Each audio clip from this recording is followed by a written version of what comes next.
A very good morning to all. Welcome to the TSN online classes. Today I am going to explain class 12 chemistry chapter number 2, and the today topic is colligative properties of electrolytes.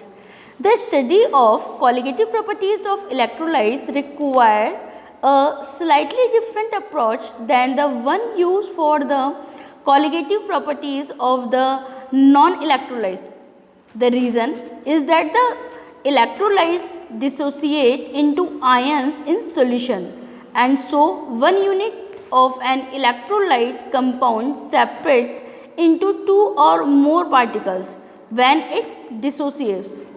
Because these properties depends on the number of particles dissolved, solution of the electrolytes which dissociates in solution show greater changes than those of the non-electrolytes. For the example, sodium chloride dissociates to form two ions particle. Its limiting Van 't Hoff factor is 2. यदि हम sodium chloride की बात करें तो जब ये water में dissociate होता है तो ये किस फॉर्म में टूटता है, Na+ ion and the Cl- ion.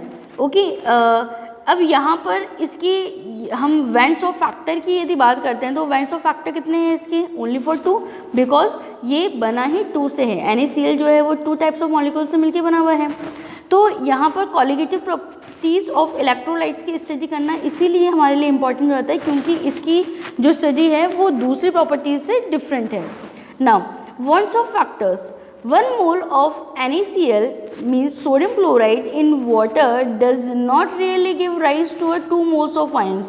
यदि हम 1 mole of sodium chloride की बात करें कि 1 mole of sodium chloride water के अंदर हम लोगों ने अच्छे से इसका सॉल्यूशन बनाया तो it does not really give the rise of the 2 molecules of ion. Some sodium plus ion and chlorine minus ion is associated as hydrates ion pairs, so the true concentration of particles is somewhat less than 2 times the concentration of NaCl. Some sodium plus ion and chlorine minus ion is associated as a hydrate ion pair, so the true concentration of particles is somewhat less than 2 times the concentration of sodium chloride.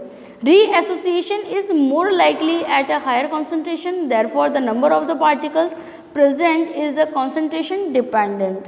Okay, अब हम बात करते हैं कि sodium chloride जो है जब water के साथ मिलता है तो क्या उसके साथ मिलते ही सोडियम प्लस आयन और क्लोरीन नेगेटिव आयन जो है वो डिसोसिएट हो जाते हैं?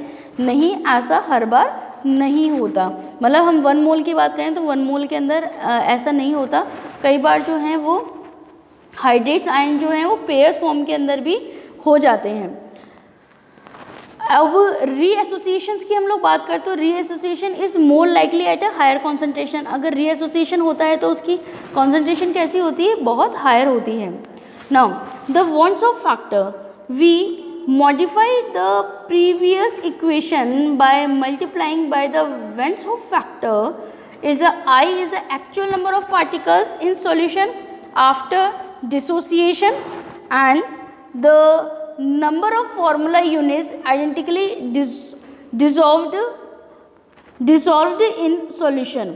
यदि जो प्रीवियस हमने इक्वेशन स्टडी किया था ΔTF वाली, यदि हम उसी के अंदर कुछ उसको मॉडिफाई करते हैं तो वो जो इक्वेशन बनेगी वो कैसे बनेगी? ΔTF is equal to KF is multiply by M is multiply by I. अब यहाँ पर I क्या है? I जो है वो हमारे लिए नया है तो I is the actual number of the particles in solution after dissociation. जब डिसोसिएशन हो गया है तो उसके बाद में actual number of particle solution के अंदर कितने प्रेजेंट हैं ये I से हमें पता चलता है. Then I is the one of the non electrolytes, और ये I कैसा होगा? नॉन इलेक्ट्रोलाइट होगा. ओके, यहाँ पर इस स्लाइड के अंदर कुछ कॉन्सेंट्रेशंस जो हैं वो आपके साथ में शेयर की गई हैं. जैसे सुक्रोज यदि 0.100 m के अंदर हम लोग बात करते हैं यानी सब 1.00, तो इस तरीके से सारी कॉन्सेंट्रेशन जो है वो आपको शो की गई है. Now the next is osmosis. Osmosis topic जो है वो हमने प्रीवियस क्लासेस के अंदर क्लास 9th में भी स्टडी किया है. तो osmosis is is a process, और ये क्या प्रोसेस है ये हम देखेंगे कि हायर सॉल्वेंट कॉन्सेंट्रेशन जो है इज लोअर सॉल्वेंट कॉन्सेंट्रेशन के अंदर मूवमेंट होता है। तो वो क्या है उससे पहले हम थोड़ी सी स्टडी कर लेते हैं। Osmosis is a semi permeable membrane allow some particles to pass through while blocking others. जो सेमी परमेबल मेम्ब्रेन जो होती है वो केवल कुछ ही पार्टिकल्स को अपनी सेल में से पार होने देती है। In biological system, most semi-permeable membranes such as a cell wall allow water to pass through but block solute। अगर हम कुछ बायोलॉजिकल सिस्टम्स के अंदर कुछ सेमी परमेबल मेम्ब्रेन की स्टडी करें, जैसे कि सेल वॉल की स्टडी करते हैं, तो सेल वॉल जो है वो वाटर को तो अलाउ कर देती है, लेकिन जो सोल्यूट जो होते हैं उनको वो ब्लॉक कर देती है। In osmosis there is a net movement of a solvent. Osmosis क्या है? Osmosis is a net movement of the solvent from the area of the higher solvent concentration to the lower solvent concentration. तो जो उच्च सांद्रता है उससे जो solvent जो है वो निम्न सांद्रता के अंदर जाते हैं, तो ये जो मूवमेंट है ये ऑस्मोसिस कहलाता है। Water tries to equalise the concentration on both side until pressure is too high. जब प्रेशर बहुत ज़्यादा हाई होता है तो वाटर जो है वो सेल के अंदर और बाहर जो है दोनों ही साइड में जो कॉन्सेंट्रेशन है उसको इक्वलाइज करने के अंदर अपने रोल प्ले करता है। Now molar mass from colligative property का मोलर मास कैसा है? We can use the effect of a colligative property such as the osmotic pressure to determine the molar mass of the compound.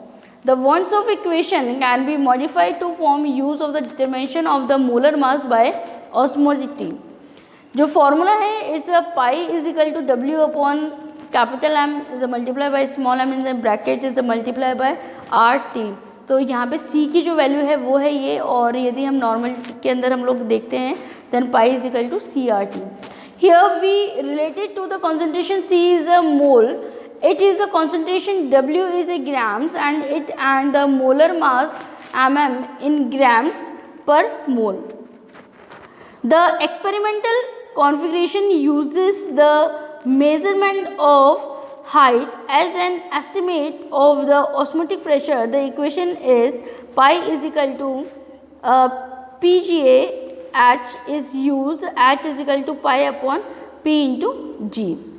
Now osmotic pressure, तो osmotic pressure का जो formula है वो आपके साथ में यहाँ पे शेयर किया गया है। Pi is equal to MRT is equal to N upon V in a bracket form is a multiply by RT। The pressure requires the stop osmosis known as a osmotic pressure. जो osmosis को रोकने के लिए जिस pressure की हमें आवश्यकता होती है उसे हम ऑस्मोटिक प्रेशर कहते हैं। Where M is the molarity and express the number of the moles of solute and N upon V of the solution, R is the gas constant and the equation is called the Wundt equation for osmotic pressure।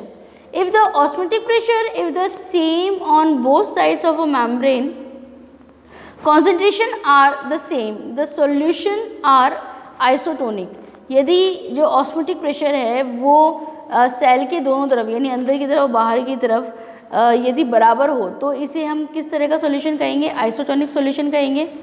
Now if the solute concentration outside the cell is greater, यदि cell के बाहर का जो osmotic pressure है वो बहुत ज़्यादा हो that the inside the cell के अंदर की तुलना में, तो इस प्रकार का जो सॉल्यूशन है उसे हम हाइपरटोनिक सॉल्यूशन कहते हैं। Osmosis in cell, if the solute concentration outside the cell is less than that inside the cell, the solute is hypotonic। अगर जो solute concentration जो है सेल के बाहर की तरफ कम है और अंदर की तरफ जो प्रेशर है वो ज़्यादा है ना, तो इस कंडीशन में जो सॉल्यूशन होगा उसको हम क्या कहेंगे? हाइपोटोनिक कहेंगे। And water will flow into the cell and the haemolysis result. जो वाटर जो है वो सेल के अंदर फ्लो करता है और इसे हम लोग हीमोलाइसिस कहते हैं। हाई सॉलिड कॉन्सेंट्रेशन और लो सॉल्यूट कॉन्सेंट्रेशन को यहाँ पे डायग्रामेटिक फॉर्म में आपके साथ शो किया गया है। वैसे ये जो टॉपिक है आपको क्लास 9th में चैप्टर नंबर 5th के अंदर भी आपको मिलेंगे, वहाँ पर भी इनके बारे में बहुत अच्छे तरीके से डिटेल फॉर्म में दिया गया है। Now the next is colloids. suspension of particles larger than individual ions of molecules but too small to be settled out by gravity. Colloids की स्टडी जो है वो भी 9th क्लास के चैप्टर नंबर 2 के अंदर आपको काफ़ी ब्रीफ फॉर्म के अंदर एक्सप्लेन किया गया है. तो कोलाइड्स के लिए क्या है कि suspension of particle larger than individual ions of the molecules. जो पार्टिकल्स का सस्पेंशन होता है ये बहुत ज़्यादा होता है अगर हम मॉलिक्यूल्स की तुलना में देखें, but too small to be settled out by the gravity. लेकिन बहुत कम होता है जो पार्टिकल्स सेटल्ड आउट हो गए हैं ग्रेविटी की वजह से. Among the most important colloids are those in which the dispersing medium in water. Such colloids are divided into two categories called hydrophilic or water loving and the hydrophobic or water fearing. तो यदि हम collides की बात करते हैं तो इसमें 2 categories के अंदर इसको डिवाइड किया गया है. फर्स्ट है हाइड्रोफिलिक, यानी कि जो वाटर लविंग पार्ट होगा वो हाइड्रोफिलिक कहलाता है और जो वाटर फियरिंग पार्ट जो होगा उसे हम हाइड्रोफोबिक कहते हैं. Hydrophobic colloids are usually solutions containing extremely large molecules such as a protein. In the aqueous phase, a protein like hemoglobin folds in such a way that hydrophilic parts of the molecules, the part that can interact favorably with water molecules by ion dipole forces or hydrogen bond formation, are on the outside surface. Now the next is Tyndall effect, and the Tyndall effect it will be explained to you in the next part of this chapter. I hope कि जो today हमने topic यहाँ पे study करे हैं related to colloids and the osmosis, ये आप अच्छे तरीके से समझे होंगे. It's a very important topic, तो आप इनकी अच्छे तरीके से स्टडी कर लें. Thank you very much.